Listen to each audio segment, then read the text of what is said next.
Quais foram, digamos, o que nos deixou concretamente a ditadura, se não a anexação da Amazônia ao mercado capitalista, né? Se não a violência do latifúndio? Nos últimos 20 anos, mais de 1000 pessoas foram assassinadas, só 3% foram a julgamento, inclusive meu pai. Né? Inclusive meu pai. Assassinado pelo latifúndio, quer dizer, menos de 3%. Num caso, por exemplo, de um outro militante comunista tão importante quanto, que foi João Canuto de Oliveira. Vocês sabem quanto tempo, pessoal, demorou para concluir o inquérito policial do João Canuto de Oliveira?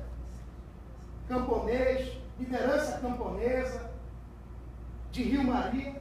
Foram 18 anos para concluir o inquérito policial do João Canuto de Oliveira. 18 anos, companheiros. Não são 18 dias, não são 18 meses, foram 18 anos. Então, quando o Ministério do Trabalho e do Emprego diz que 30% do trabalho escravo do Brasil está na Amazônia Paraense, quando os dados da Comissão Pastoral da Terra, ou daqueles que estudam a violência no campo no Brasil, indicam que nós ainda somos... É por conta disso, por essa estrutura bandidesca que se instalou na região. Quando se fala do desmatamento da Amazônia, é um pouco isso também. Porque, via de regra, na ditadura militar, para você ter uma roça, você tinha que desmatar. Isso é concreto. Né? Então, quando nós observamos, companheiros e companheiras, quer dizer, essa peça, o esforço que vocês fizeram, né? O esforço humano, generoso, sabe, Gabi?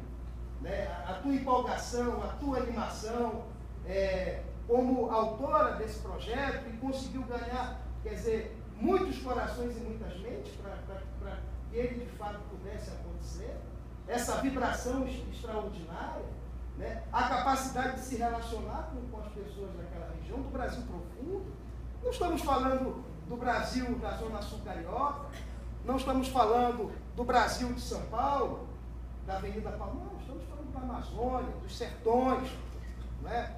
De um país ainda absolutamente desigual, de um país ainda marcado pela violência, marcado pela injustiça, marcado pela impunidade. Então, poder, quer dizer, fazer com que essas vozes ganhem relevo e trazer essas vozes para cá, sem mudá-las, sem alterá-las, sem prostituí-las, mas do jeito que elas foram emitidas, é algo muito rico para nós. Né? É muito rico. E eu fico às vezes pensando, companheiros e companheiras, nos sentimentos daqueles que vão assistir a peça em Xambioá, em São Geraldo, em Marabá, na Palestina, no Brejo Grande, em Belém. Quer dizer, na convicção que essa peça pode dar na coragem das pessoas, porque também um dos aspectos dessa luta é a luta contra o medo, contra o silêncio, contra essa coisa que fica na garganta presa, que a gente não pode falar, porque até pouco tempo atrás, companheiros e companheiras, quem falava morria. Falo isso me reportando ao caso de Raimundo Cacaúba. Eu, desde 2009, participo desse esforço do governo federal no sentido de localizar os desaparecidos políticos.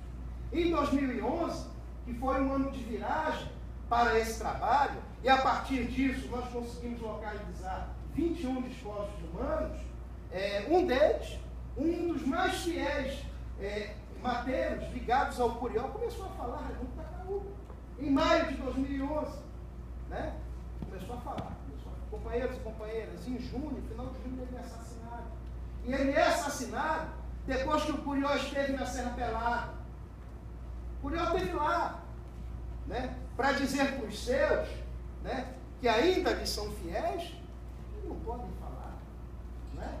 Então, as pessoas, elas são sufocadas, as pessoas, elas são ameaçadas, né? E o caso do Raimundo Cacaúba seguramente foi, digamos, o último assassinado pela repressão política no nosso país, 2011, ali na esquina, né? Então eu tenho a impressão de que esse evento, de que essa peça, ela traz uma convicção, ela traz coragem, e forjar coragem nessa hora é tudo aquilo que nós precisamos abanar, né? Para que a gente consiga compreender, quer dizer, toda a dinâmica da repressão. essência.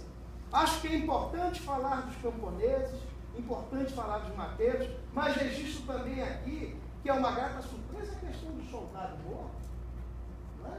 Isso para nós é muito importante. Falo isso, inclusive, me reportando ao fato que em 2011 nós conseguimos essa viragem, mas nós conseguimos essa viragem porque ex-soldados que atuaram no Araguaia, filhos das currutelas daquela região, das pequenas vilas daquela região, começaram a falar.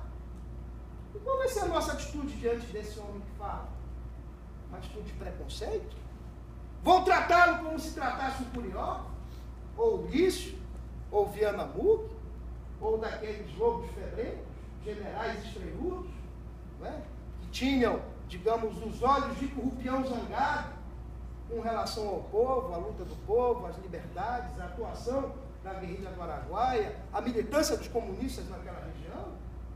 Nós vamos escutá-los. E escutá-los também é escutar essa tragédia. Como, por exemplo, companheiros, o fato de que um desses soldados, chamado Euclides, ele, em 2011, nos deu um depoimento. Ele teve um pai preso, em Tucuruí, próximo a Marabá, e esse homem é o seguinte, de uma família de pessoas que participavam ativamente da vida social da comunidade. Esse Euclides, ele foi obrigado a levar 10 dias o pai para a sessão de tortura. Ele ia levá-lo e ia buscar o pai, e escutava o suplício do pai. Quando eu escutei isso, companheiros, quando eu escutei essa tragédia deste soldado, eu pensei o seguinte, quer dizer, a bestialidade humana não teve limite durante o período da ditadura militar. Né? Como é que o comando manda, Gabi, um filho levar um pai para a sessão de tortura, acompanhar o suplício do pai e levar e voltar com o pai para a cela? Ao ponto, companheiros e companheiras, que a única vez que o Euclides encontrou com o pai foi no velório de um irmão. Nunca vai se falar. Então, quer dizer, existem muitas tragédias ligadas à repressão política no nosso país. É claro que umas são muito mais conhecidas, né? As guerrilheiras, enfim, a luta para encontrá-las, né? Quer dizer, a tragédia dos camponeses, dos ex-mateiros, e também, quer dizer, daqueles filhos que foram gerados naquela região e que foram obrigados a servir a essa tirania como um todo. Né? E felizmente, quer dizer, muitos deles passam a falar sobre isso.